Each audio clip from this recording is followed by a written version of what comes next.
एक साधु वर्षा के जल में प्रेम और मस्ती से भरा चला जा रहा था कि इस साधु ने एक मिठाई की दुकान को देखा जहां एक कड़ाही में गर्म दूध उबाला जा रहा था।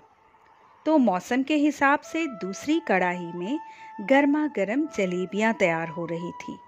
साधु कुछ क्षणों के लिए वहां रुक गया। शायद भूख का एहसास हो रहा था या मौसम का असर था। साधु हलवाई की भट्ठी को बड़े गौर से देखने लगा।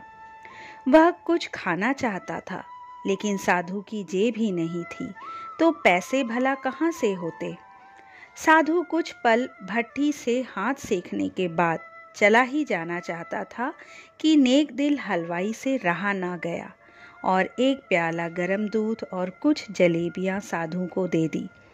मलंग ने गरम जलेबियां गरम दूध के साथ खाई और फिर हाथों को ऊपर की ओर उठाकर हलवाई के लिए प्रार्थना की, फिर आगे चल दिया। साधु बाबा का पेट भर चुका था।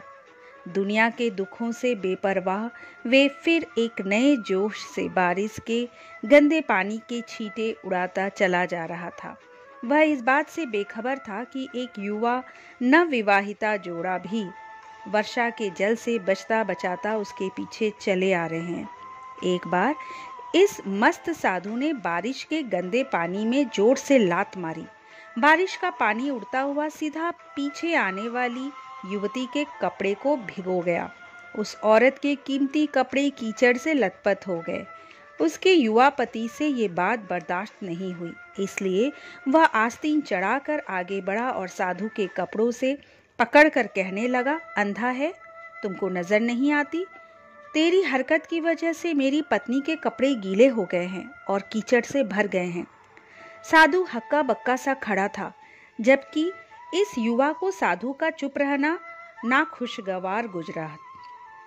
महिला ने आगे बढ़कर युवा के हाथों से साधु को छुड़वाना भी चाहा, लेकिन युवा की आंखों से निकलती नफरत की चिंगारी देख वह भी फिर पीछे खिसकने पर मजबूर हो गई। राह चलते राहगीर भी उदासीनता से ये सब दृश्य देख रहे थे, लेकिन युवा के गुस्से को देखकर किसी में इतनी हिम्मत नहीं हुई कि उसे रोक पाते और आखिर जवानी के नशे में चूर इस युवक ने एक जोरदार थप्पड़ साधु के चेहरे पर जड़ दिया। बूढ़ा मलंग थप्पड़ की ताप न झेलता हुआ लड़खड़ाता हुआ कीचड़ में जा पड़ा। युवक ने जब साधु को नीचे गिरता देखा तो मुस्कुराते हुए वहां से चल दिया। बूढ़े साधु ने आकाश की ओर देखा और उसके होठों से निकला, वह मेरे भगवान, कभी गरम दूध जलेबी और कभी गरम थप्पड़, लेकिन जो तू चाहे मुझे भी वही पसंद है। ये कहता हुआ वह एक बार फिर अपने रास्ते पर चल दिया। दूसरी ओर वह युवा जोड़ा अपनी मस्ती को समर्पित अपनी मंजिल की ओर अग्रसर हो गया। थोड़ी ही दूर चलने के बाद वे एक मकान के सामने पहुंचकर रुक गए। वह अपने घर पहुंच गए थे। वो युवा अपनी जेब से चाबी निकालकर अपनी पत्नी से हंसी मजाक करते हुए ऊपर घर की सीढ़ियों को तय कर रहा था। बारिश के कारण सीढ़ियों पर फिसलन हो गई थी। अचानक युवा का पैर फिसल गया और वह सीढ़ियों से नीचे गिरने लगा। महिला ने बहुत जोर से शोर मचाकर लोगों का ध्यान अपने पति की ओर आकर्षित करने लगी, जिसकी वजह से काफी लोग तुरंत सहायता के लिए वहां पहुंच गए, लेकिन देर हो चुकी थी। युवक का सिर फट गया था और कुछ ही देर में ज्यादा खून बह जाने के कारण इस नौजवान युवक की मौत हो चुकी थी। कुछ लोगों ने दूर से आते साधु बाबा को देखा तो आपस में कानाफूसी होने लगी कि निश्चित रूप से इस साधु बाबा ने थप्पड़ खाकर युवा को श्राप दिया है, अन्यथा ऐसे नौजवान युवक का केवल सीढ़ियों से गिरकर मर जाना बड़े अचंभे की बात लगती है। कुछ मनचले युवकों ने ये बात सुनकर साधु बाबा को घेर लिया। एक युवा कहने लगा कि आप कैसे भगवान के भक्त हैं, जो केवल एक थप्पड़ के कारण युवा को श्राप दे बैठे। भगवान के भक्त में रोष व गुस्सा हरगिज नहीं होता। आप तो जरा सी असुविधा पर भी धैर्य न रख सके। साधु बाबा कहने लगा, भगवान की कसम, मैंने इस युवा को श्राप नहीं दिया। अगर आपने श्राप नहीं दिया तो ऐसा नौजवान युवा सीढ़ियों से गिरकर कैसे मर गया?